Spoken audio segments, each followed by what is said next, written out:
in yourself to be part of this webinar. Now, I know I've been listening to the responses and just watching them because one thing I love to do is I love to be able to really understand what people go through, just to make sure that I'm making sure that information is relevant to what's going on. So I'm happy to see, I'm not happy that you all are facing it, but I am happy to see that you all can provide that insight so I know just how to kind of tailor this overall presentation. So I'm happy to see your face. My name is Ricky Burney, and today we're going to speak about something that is very prevalent in the workplace, and that's bias. Let me tell you about a stat that I was able to uncover, and it alarmed me. The stat said that in a study that they did, of the people surveyed, 83% said that they either experienced or they witnessed some form of bias in the workplace. But out of that, 68% of them said that it negatively impacted their performance. This is just within the organization, but just think about if that's happening within, if 83% of the people are experiencing bias within the organization, just imagine the amount of bias that is taking place for the people that are potentially joining the organization. And that is what this presentation is about, ladies and gentlemen. It's about finding out how can we overcome this bias and the prejudgment in the selection process. We understand it is there. We can complain about it, or we can take steps to change that. You can't necessarily change their behavior, but you can change your actions, and then you can help to minimize that. And that's what I want to do with this presentation. So, and just so you know, this is more than just a presentation. This is going to be more so a dialogue. That's why I'm already asking you different questions, because I really want to make this a co-created experience in which you share, I'm sharing some things, and then we're just being able to provide value for one another. Is that okay? Okay, great, great.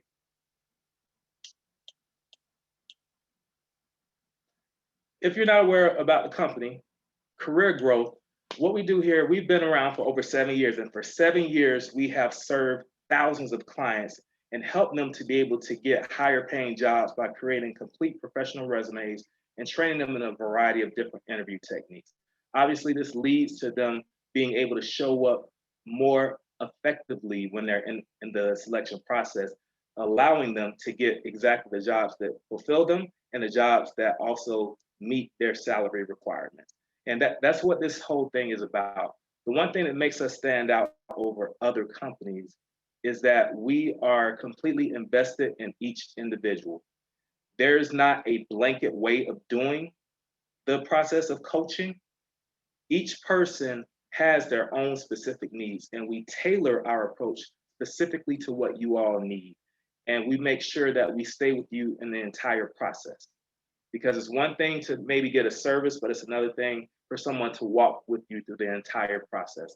And that's what separates us from other companies that are doing the same thing.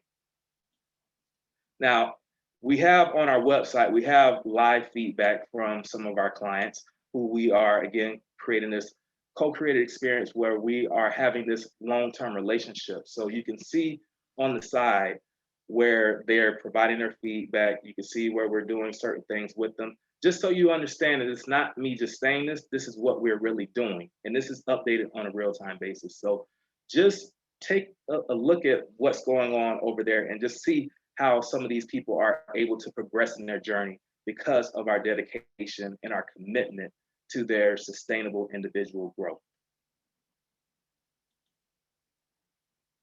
Now, just a little bit more about me, just in case you're unaware of who I am, which I'm pretty sure most of you all don't know who I am. So my name is Ricky Burney, and I am an associate recruiter with a Fortune 500 bank. I have been in the talent acquisition industry for the last 11 years of my life. So a long time within the industry in both the financial and the retail industries. I've mainly done more of the entry level and mid-level roles for the companies. Some of it is the customer facing, some of it is more of the back end work, but all of it has to do with making sure that the organization is thriving. Now, I have my degree in psychology with a focus in industrial organizational psychology. Some of you may be aware of what that is. It's basically applying the psychological principles to the business world. So it could involve selection process. It could be uh, as far as creating more engagement, helping to make sure that the employees are productive and they're happy with what they do. I also have 5 years in a leadership capacity within my experience within the talent acquisition. So being able to kind of lead a team and help these people develop to be what they want to be. So if they want to do something more than what the role that they have, I have been able to support them in creating the strategic path in order to direct them to that. So not only do I have the experience of dealing with the outside people, but also dealing with internal people who are looking to move up within companies. Now, what I have learned in being in talent acquisition, being in the recruitment, I have learned that there are so many people who have potential, who have the talent, who have the experience, the education, the credentials, but they just don't know how to package that in the correct way. Now, in the interview process, there's a small window of opportunity for me to give them some small tips. But what I have found is that that's really not enough time for me to make the change they need to be able to shift the perspective in that interview with the hiring manager. So I've seen so many qualified people get passed on because they didn't present themselves in the best way. Well, that led me to want to take more of an active role in being part of the development process. So that's what made me get into career coaching. Because not only in my own personal experience, in which I dealt with a lot of rejection, I also saw a lot of my peers, and again, all of the people who I have helped to bring into the company make some simple mistakes that if they make small tweaks, it can have major impact for them. And it's just something I'm passionate about. I just love seeing people who really are honored to want to be a part of a company and really see the vision for the company. And they just don't know that maybe something on their resume is making people feel as if they're not qualified, or maybe it's something that they're speaking in the interview process that's throwing everything else off. So I work directly with the clients and the candidates to be able to eliminate some of those small tweaks, those small things that's causing a barrier between their next level.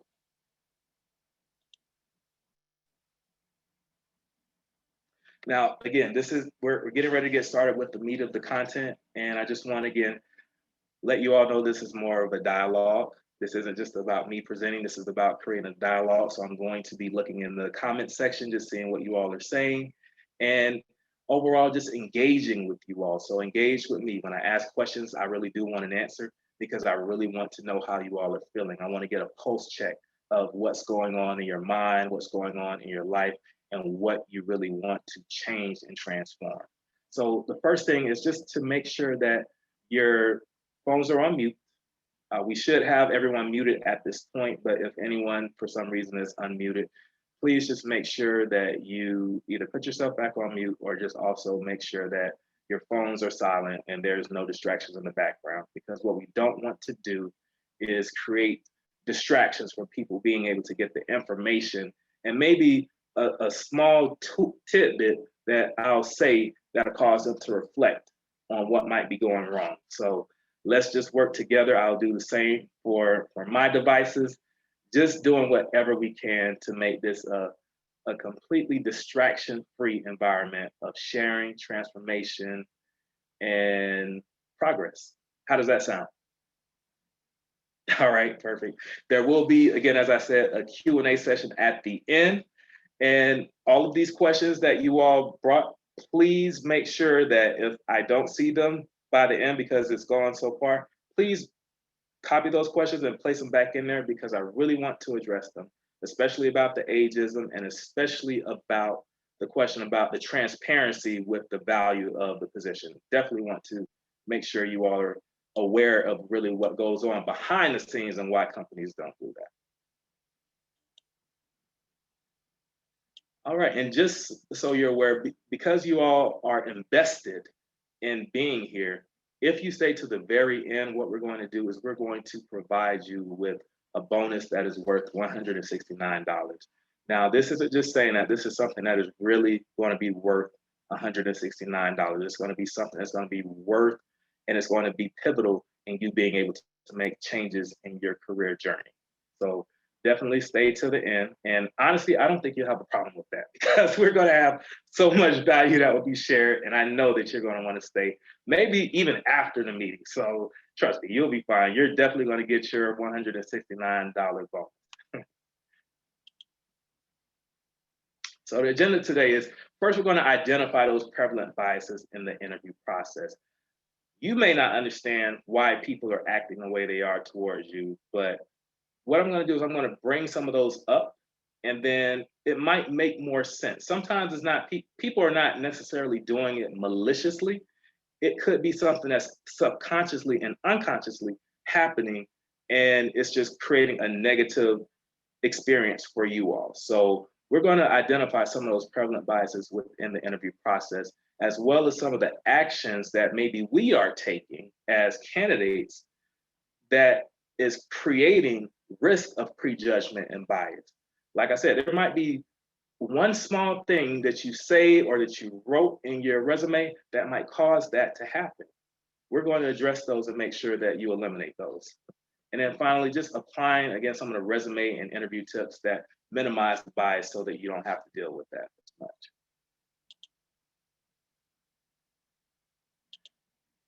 Now, before we get started, what I want to do is I want to start off with a game, okay? So I don't like just going directly in a presentation. I like having just a little fun, just an icebreaker. Is that okay if we do an icebreaker? Okay, so the icebreaker is a game I made called Fact versus Fiction. So I will have three statements, and what I want you to do is I want you to give me your opinion, if it's a fact or a fiction, in the chat box when I call out the statement. Is that pretty straightforward? Pretty straightforward? Okay. All right, so the first statement, bias only involves race. Bias only involves race. Is that a fact or fiction? Fact or fiction? I see a lot of fiction, fiction, fiction, fiction, fiction, fiction, fiction. Look, it looks like it's completely down the line. Everyone feels that it's fiction. Bias only involves race. And guess what? You all are so intelligent, so insightful. You are correct. Bias only involves race is fiction. Bias can involve any demographic about a person. As you all have stated, ageism could be one thing. It could be sexism. It could be about a person's religion, someone's orientation. It could be about someone's socioeconomic status. It could be about anything about a specific individual that there could be bias present. So yes, you are absolutely right. Bias does not only involve race. Second statement, having any bias indicates that you are a bad person. Fact or fiction? Fact or fiction? Having any bias indicates that you are a bad person. Fiction, fiction, fiction, fiction, fiction, fiction, fiction, fiction, fiction. Oh, you all are so intelligent. I just love this. I love this. I wish I had like some some giveaways that I could throw away right now. Like I could throw some candy or something like I would do when I speak in classrooms. Okay, I saw fact for one. I saw fact for one, and you know what? I can understand why you would say that, whoever that person was. Okay, so having any bias indicates that you are a bad person. It's fiction, and I'm going to tell you why. It's the fact when there is conscious bias, when you know that you are consciously doing something, having prejudice and bias action against a person because of some demographic, and you're causing a negative experience because you don't like that person or you feel that they are less than you. But it's not bad when you are unconsciously biased about something because most of that comes from your past experiences, how you grew up. Sometimes it's how we have learned to perceive the world.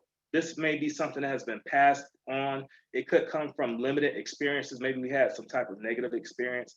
And this is how we have been indoctrinated to believe that this type of person is going to come with these other specific results. So when it's unconscious, it's not part of your character. But when it's conscious, that is a direct correlation with your character. So it can be fact when you are consciously biased, but when you're unconsciously biased, that is when it's not necessarily that you're a bad person. Once you become aware of that, then that's when your character starts to come into play.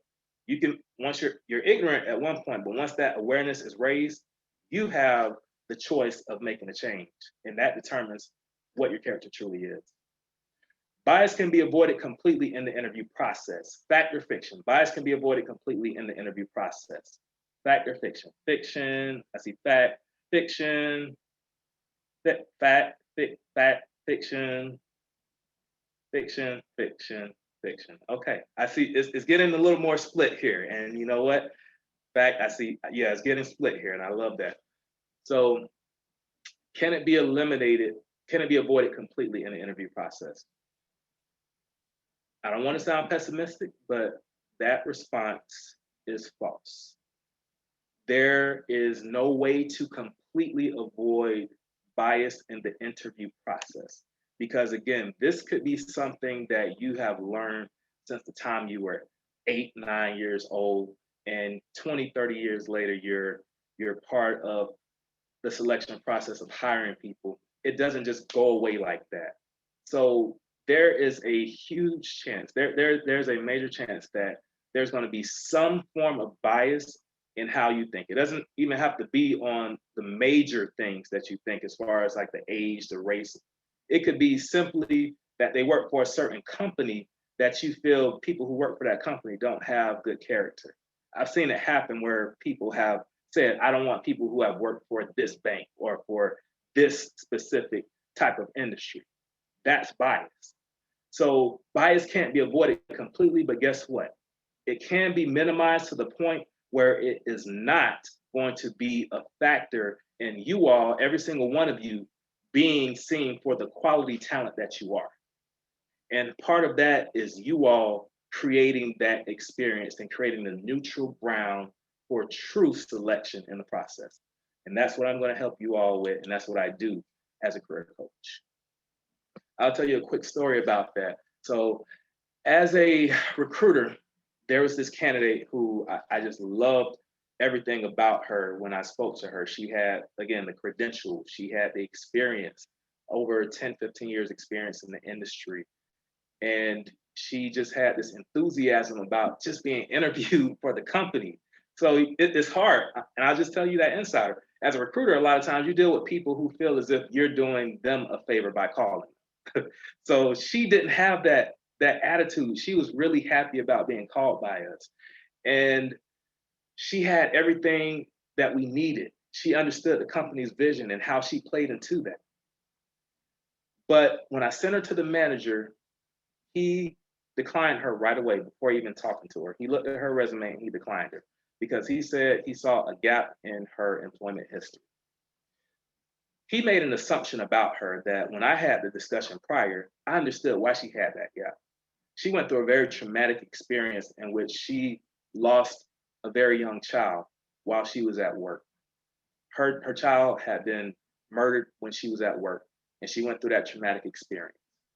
But guess what? She still had resilience and she still had an optimism about herself that she could move on.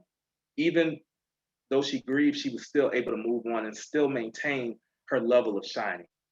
But because he made an assumption based off of a small detail, he missed out on the candidate that he actually needed.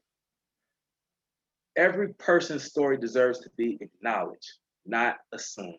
So just like that manager did that, there's probably plenty of you out here today that are just as qualified for these roles, who have the talent, who have the skills, who have the abilities. And because there's something on your resume or something you may have said in the interview that triggered them right away, they discounted everything else about you. They didn't even care about the rest of your story. If we start to do this, even outside of the interview process, all of you in your everyday interactions, if we start to acknowledge everyone's story instead of assuming, we will eliminate some of the barriers, we'll eliminate some of the hate, we will be able to eliminate some of the discourse in the world and create a place where we are about solutions and we don't have as many problems. But it takes every single person learning how to engage and understand one another. And that's what we'll do in the selection process specifically for you all, is learn how to make sure that you all are acknowledged and not falsely assumed as far as what you're qualified to do. So what are some of those common biases that I have seen and we've had to address with some of the managers? One of those is the halo effect. And the halo effect is perceiving one great thing about a person that influences the opinion of everything else about that person. This could mean that the person has gone to a prestigious school and then everything else, pretty much they don't pay attention to, because just for the fact that they went to that prestigious school, that means that they must have the skills, they must have the abilities, they must be a fit for the organization. So someone might have gone to Harvard school. When people hear the word Harvard, they automatically think excellence. But did you really take the time to speak to that candidate? Did you really take the time to see if they are team oriented? Did you take the time to see if they are coachable, if they have the actual skills to do it? Or did you just look at their school and assume that every single person that went there is of a certain caliber? That is what the halo effect does, and it allows certain people to shine, and then it allows other people to be dim, even though the people who are dim most likely are probably the people who are just as qualified, or in many cases, more qualified than those people. Confirmation bias. Confirmation bias is the tendency to search for, interpret, and focus on information that aligns with our preconceived opinions. This can happen especially in the resume process, the resume reviewing process, when someone has a name that is unconventional, that is uncommon, and what some might feel is unprofessional.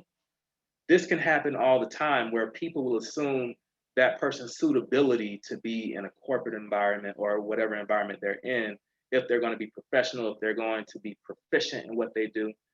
And it's a wrong assumption, because usually what happens is when you get in actual conversation and dialogue with them, you see that they have the skill set. But if you have that confirmation bias, you'll discount all of that, and you'll even sometimes subconsciously act in ways that brings out exactly what you want to happen. In psychology, we call that a self-fulfilling prophecy. So I think, I believe, and I act, so therefore it's going to come to me. So if I say I don't have any money, my thoughts are saying that, my actions will start to create that type of atmosphere, because I won't know how to sell, I won't know how to actually bring people with resources around me. So my reality becomes, I don't have any money. The same thing with the names. When you think a person is unprofessional, you're going to look at whatever information confirms what you say. And then when you're speaking to them, your attitude and your aura and demeanor is going to present themselves in that way too.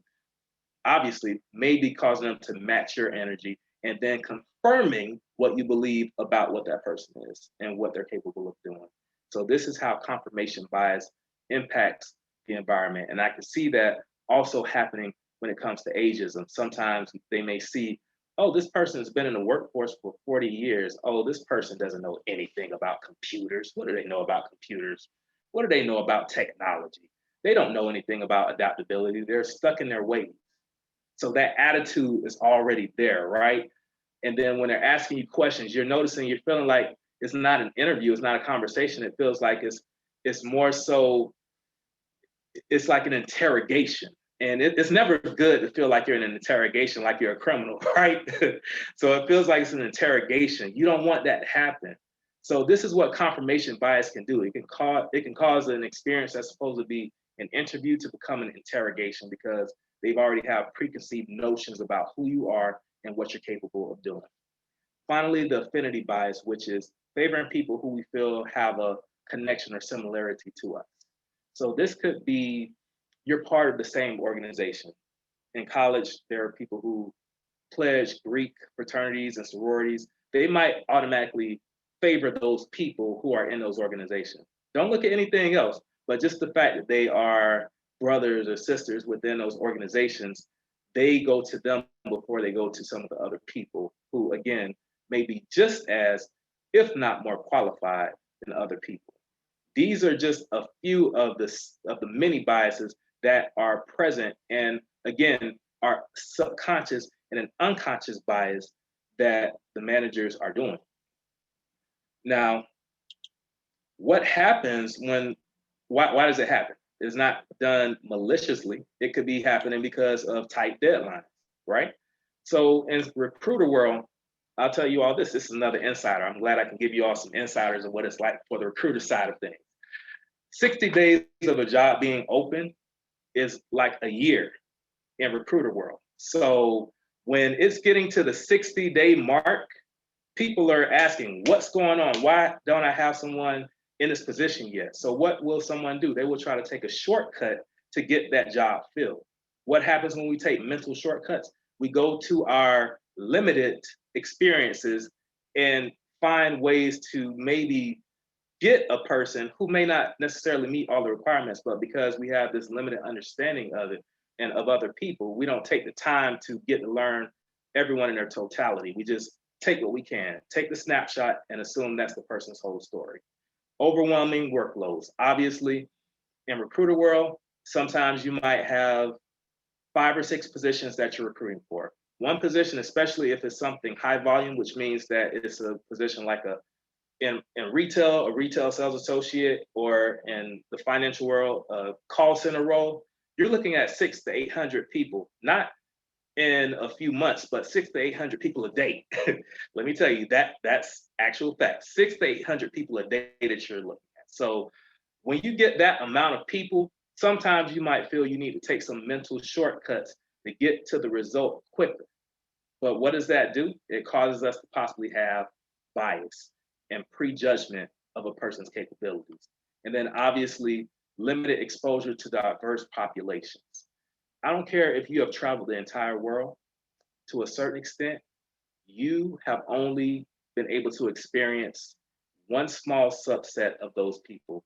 So you can't generalize an entire collective based off of a few individuals. And that's what happens a lot of times and what creates these unconscious biases that we not only experience in our everyday life, but definitely in a selection process. So what happens though on a company level? Number one, there's missed opportunities for you all. There's missed opportunity, Judy, for you. There's missed opportunity for you, Sam. Same for you, Jane, for everyone. There's missed opportunity for quality candidates because all they're focused on is what they think a person brings to the table instead of taking the time to understand what they know they bring to the table. So there's missed opportunities for you all.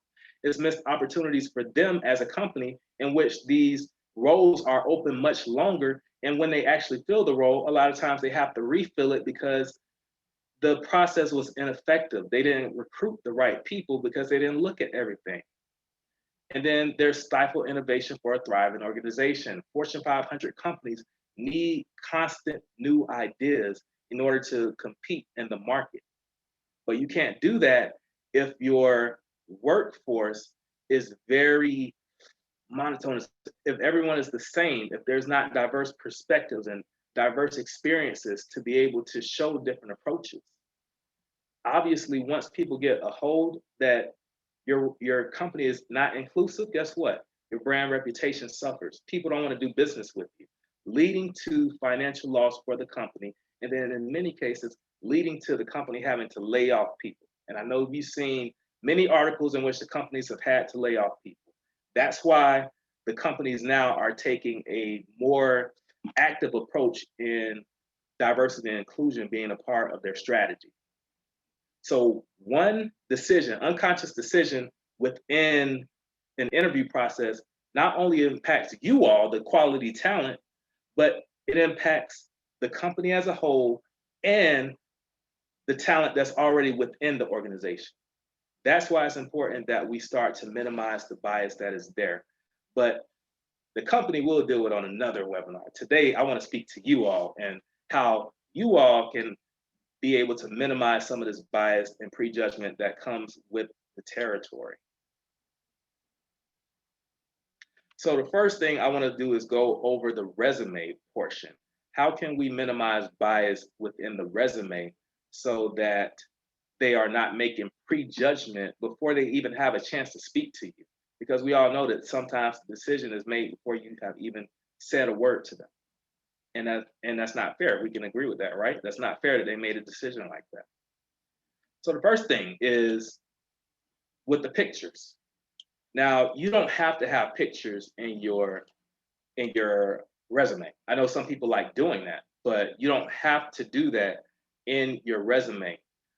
What I would say though is if you want to do that, just make sure that it's not a personal picture. As you see, I have a personal picture here with my dog. I love dogs. So I would say I want to show my personality, but guess what? I can show my personality in a different way instead of showing this candid photo of me and my dog.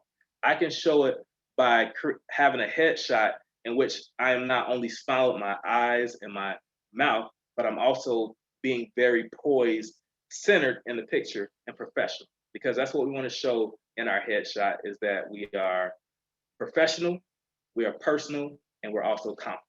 That's all that's needed. So make sure that you have no selfies, no car pictures, no candids, and just have an updated professional photo. If you can't get a professional headshot, have someone with a good smartphone and just have them take a picture with a neutral white background in an office or wherever you are. That's just as great. Just make sure that they're steady with their hands so the picture isn't blurry and you're good to go.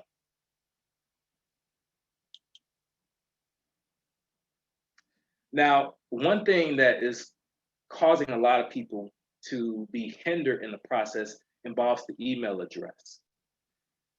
The email address is critical not just for the prejudgment part, but it's also critical in the maintaining contact portion of the selection process. So you must add something easy to retain. So you want to add something where it's maybe your first and last name or some initials, just something in which not only they can remember it when they're trying to contact you, but you can remember it as well. Do you know how many people I have interviewed and I wanted to send to the next stage of the process and they forgot their email address? And we have to start all the way over because sometimes you can't change that once it's done because it's legally binding. Do you know how many times that's happened? You can make it much easier for yourself and much easier for them to stay in touch with you. Keep it simple. TomJones48@gmail.com. Very simple, very straightforward. It's very hard to make mistakes and typos and errors because you can easily read it and easily make the adjustments if you do that. So just keep it as simple as possible, not only for yourself, but for us as the recruiters and the managers. Don't use slang. Don't use offensive terms. Even if you think it's funny, guess what? There might be a group that is directly the target of that's not going to find it funny. Even if you feel they're sensitive, guess what? It's still offensive. So don't do anything that you feel could possibly be offensive. If you have any question in your mind about it being slang, about it being unprofessional, that means most likely it is. So there should be no question at all. If you feel that way, go ahead and make the change. I'll just take that tip from me and you'll save yourself so much work. I mean, drop it like it's hot 50@gmail.com. I love that you want to dance. I love that you like to get the exercise, but guess what? It's not going to show you as the best professional for the job. And I'll read it just like that when I'm reading it back to them. If I want to move them forward, I'll say, just to confirm your email address for us to email you and stay in touch. Your email address is dropitlikei'shot50@gmail.com. And most of the time, they'll be a little embarrassed about that. And it's not to try to make them feel bad, but what it is to just put the mirror to their face. Because when people actually hear out loud how it sounds, they understand the mistake that they made. And mistakes like this cause quality candidates opportunities for jobs. So just make sure that you keep it simple, keep the slang, the offensive, unprofessional terms, and things about your habits and hobbies that may not show you in the best light or show you as the best candidate.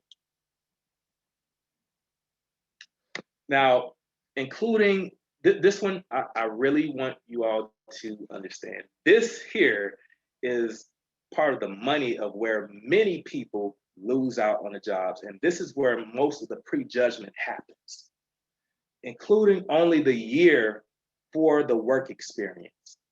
For example, a person says that they have worked for a company from 2017 to 2018, and then 2018 to 2019, and 2019 to 2020. A person may come up with the assumption that they are a job hopper because they only see that they're there for a year. Now, there could be some times where you might see a person say 2017 to 2017, and that's happened in my own experience. I've seen that. So I could make the wrong assumption that they've been there for only 1 month, or they may have got started and then right away they got fired because of their performance.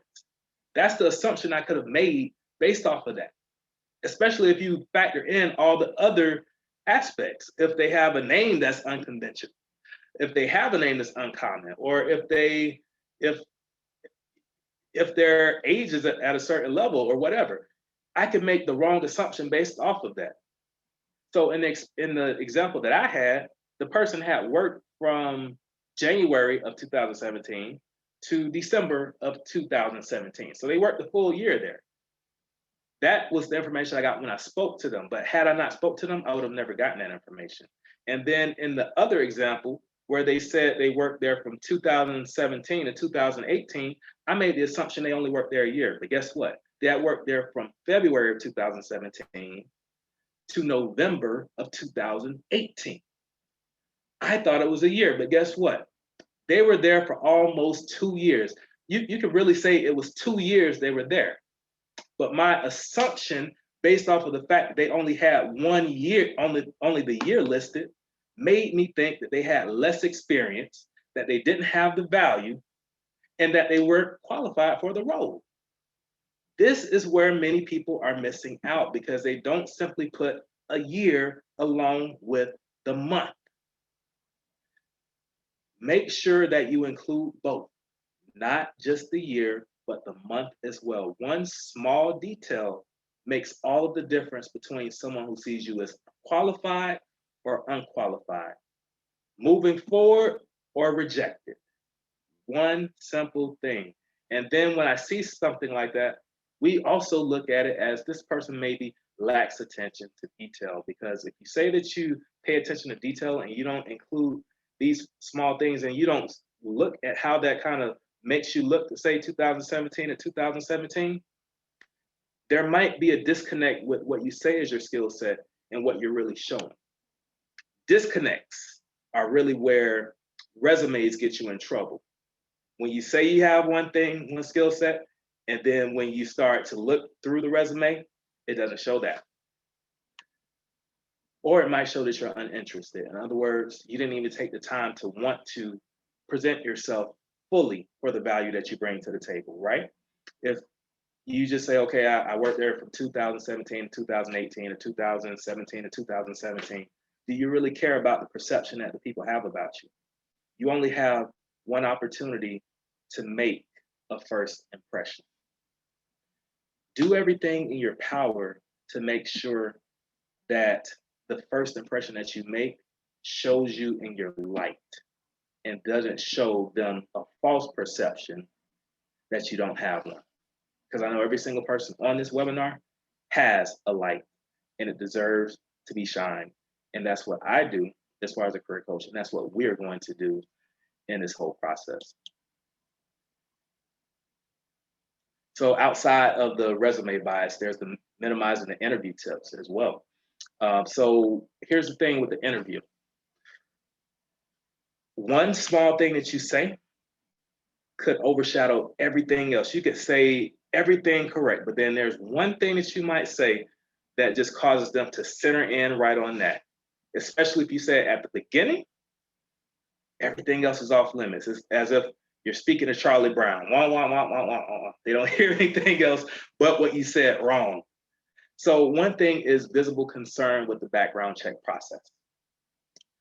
Concern is different from wanting understanding of it. So you may say, after the interview, if I get hired, what is the process after that? What is the process of the background? Just in case you want to know more so what the timeline is going to be like. Because let's be honest, a lot of us may also have other jobs. So we want to make sure we give them ample time for your 2 weeks notice and just preparing other things, especially if you're moving to another state or another place. So that's okay to ask that question. But if you're being so specific, saying, okay, what is the drug test like? How are they going to check your criminal history? How are they going to do that? Even if you don't have any problems with that, guess what? It's going to create a red flag in them. They're going to say, oh, there must be something they're hiding. So maybe I should pay more attention to what they're saying in regards to that. So they'll miss everything else, trying to see if you're going to slip up and say something that's going to show that you either have a reason to think about the drug test or the criminal history. So I would say if you want to discuss it, wait till the end and just ask on a higher level, what is the background check process for this position? What are the next steps? That's another way to say it. What are the next steps and what's the timeline for everything happening? That shows them that instead of you being so concerned about that, it's more so you're trying to gauge when you're going to be able to bring value to that company. That's perfectly fine. And we love that. It shows that you are genuinely interested in being a part of our team. The crutch words, ahs, and so all of those things in which you may find yourself being very nervous or anxious, or sometimes you might feel, you just might be so enthusiastic about where you are. You know, this is a company that you have been looking to interview with for so many years, and finally they gave you the chance to interview. So when you get in the interview process, your mind may be going a million miles a minute, and you don't have the chance to really process your thoughts before you say them. What happens when you do that? It causes you to stumble a lot more, and it causes you to say ums and ahs before your statements and in between statements. What that does is it makes you appear as if you're not confident with yourself.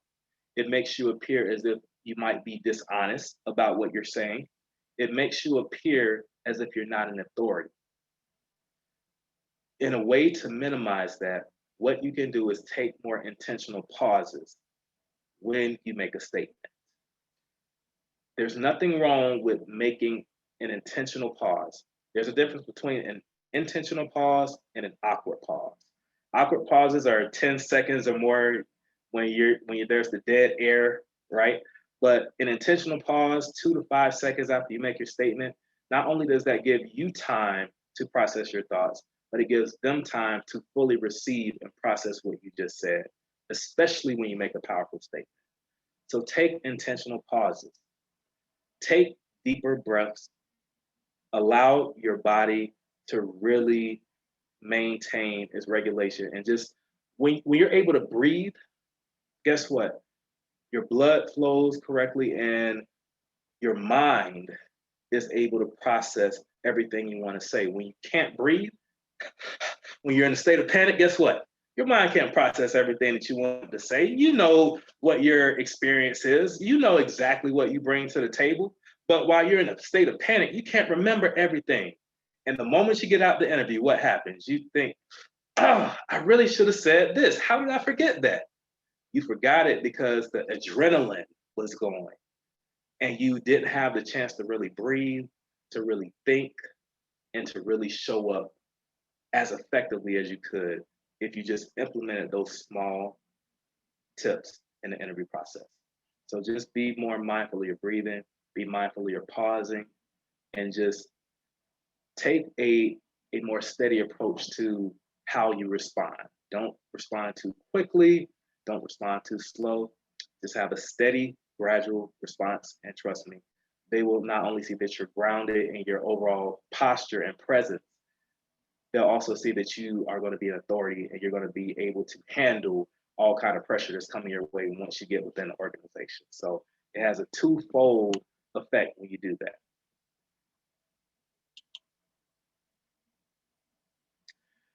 Now, this last one, transparency without context about weaknesses. I know many of you have probably heard the question, what is your weakness. And you might say, why do they ask me that question? Are they really trying to make me take myself out the game? Why are they asking me this question? Well, let me tell you what that does. It shows that you are willing to be self-aware about yourself, but you're also being transparent. But when you say something such as, I'm not that good in Microsoft Excel, they're going to, and we know that most companies use Microsoft Excel, correct? So if you say, I'm not that strong in Excel, they're automatically going to think, oh, see, I already knew, especially when we're talking about ageism. They're going to automatically go to their confirmation bias and say, see, I knew it. I knew that they weren't good in Excel because of their age. They're not good with technology.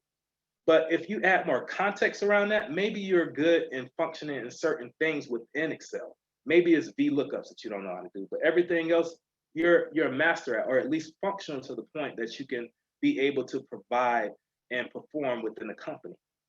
When you provide more context around maybe the areas that you're weak in, as opposed to saying as a whole, I'm weak in that area, guess what? It eliminates the possibility of bias based off of some of these factors, such as ageism, sexism, and so on and so forth.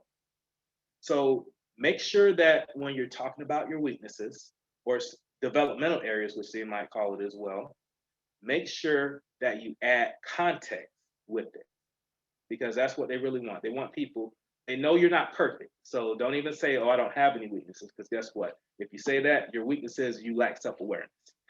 So when you say your weakness, make sure that you give context and you frame it in a way that shows that you're willing to develop that as well. And we actually have a tool for you about that later on, if that is your weakness. Disclosing unnecessary personal information. I told you earlier that I had a candidate who spoke about her traumatic experience losing her child.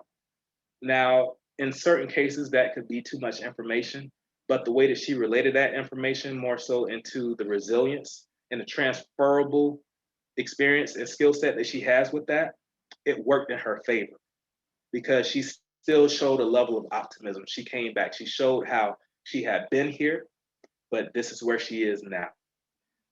But in general, we're not your therapist. And it sounds very harsh, but the truth of the matter is we can't make decisions about your suitability based off of your story, your sob story.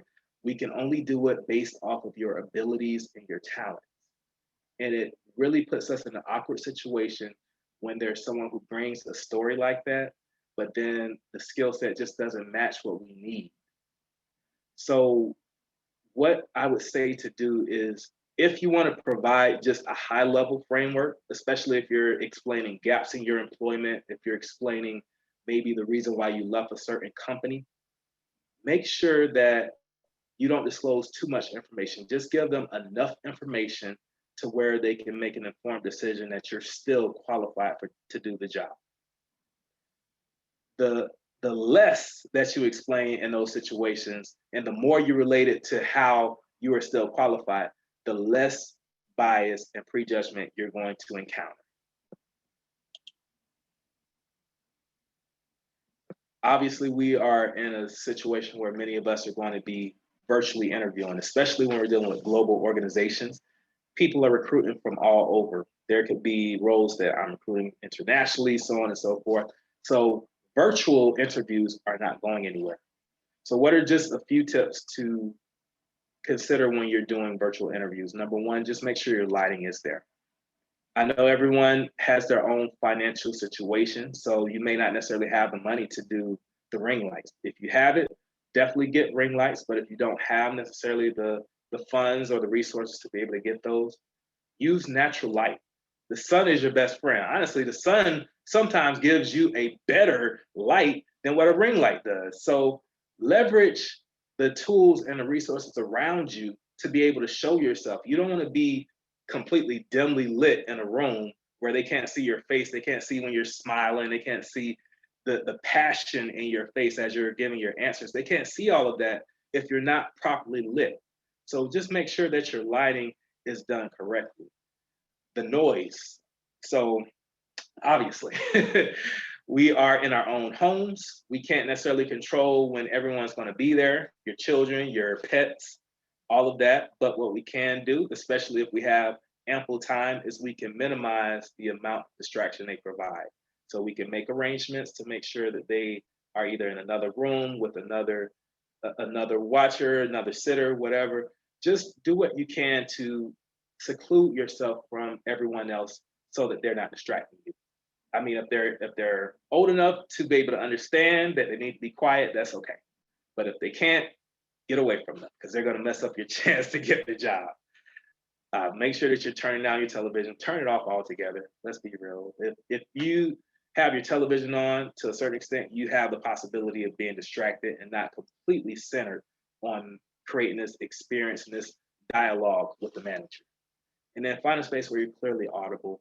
Being outside sometimes looks great, but there could be heavy wind and that picks up on the microphone. You don't want them to say, well, I again, with the ageism thing, oh my goodness, I knew this person wasn't going to be professional. They don't even understand how to work a virtual interview. They have all this wind going in the screen and I can't hear what they're saying. This is another reason why I don't like dealing with people at a certain age.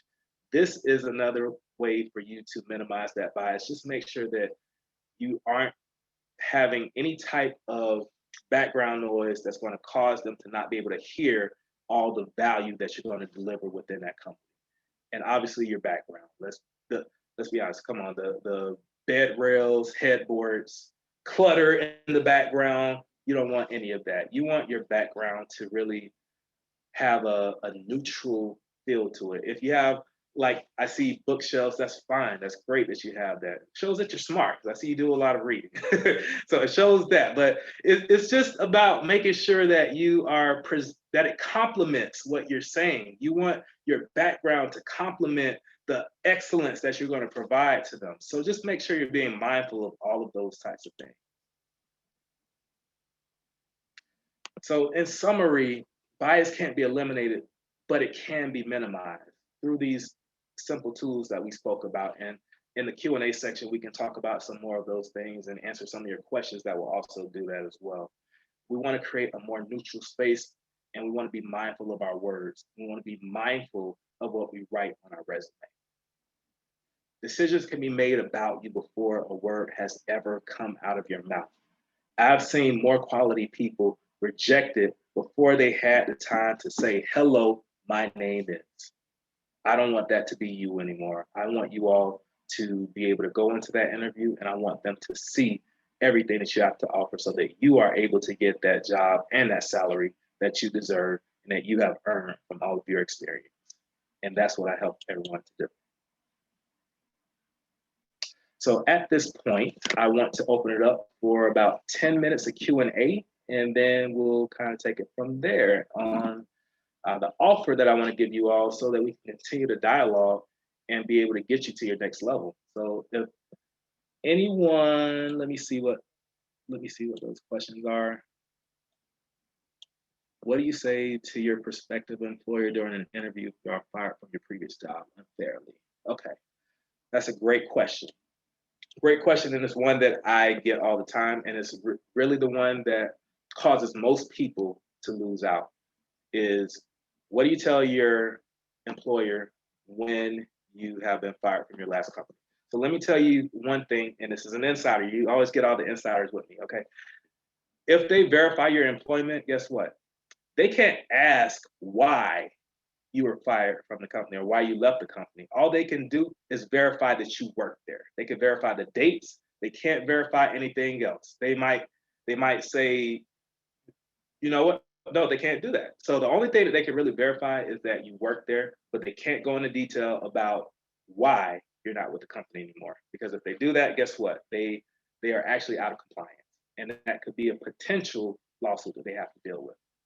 So what I would say in the case if someone asks you why you were fired from a company, first off, you have to be honest about what happened with the company. You don't have to go and remember I said transparency without context. You don't have to go deep into detail.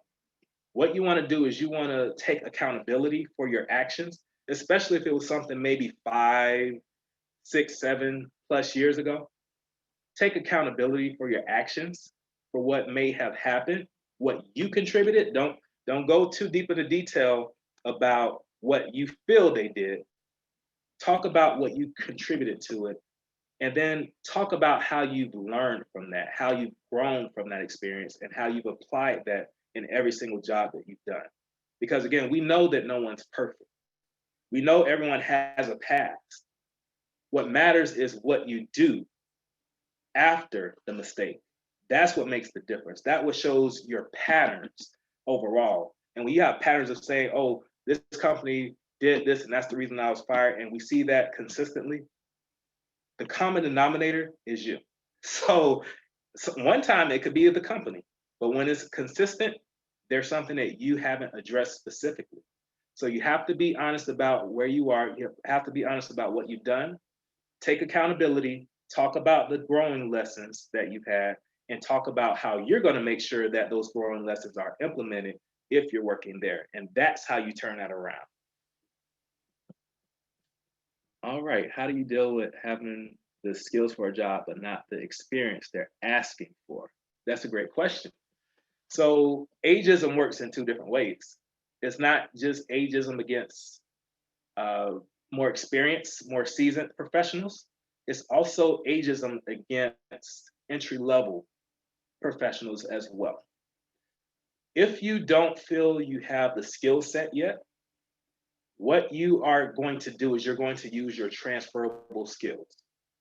And you need, the way to do that is, first off, you need to really understand what's on that job posting. Look at what they're asking for as far as the requirements for that. And think about, in any way, the experience that you had, even if it's volunteer experience, how any of that aligns with what they need. Because what you can do is you can tailor your resume to speak directly to that. That's what many systems do. Some companies are using a system. And what it does is it looks for specific keywords, and then those keywords are the people that they keep and have someone else review. When it comes to companies like the ones that I've worked for, we've mainly did it. But what we do is we still scan and look for those key terms, those key skills and responsibilities in whatever they do. They don't necessarily have to have done that specific job, but if they have the transferable skill set, we're able to work with them. And if you have the transferable skills and you're coachable, which is something you might want to highlight, is being coachable, then those are the people we want to work with. Because a person could have done a job for 15 years, but guess what? They still haven't done it with that company.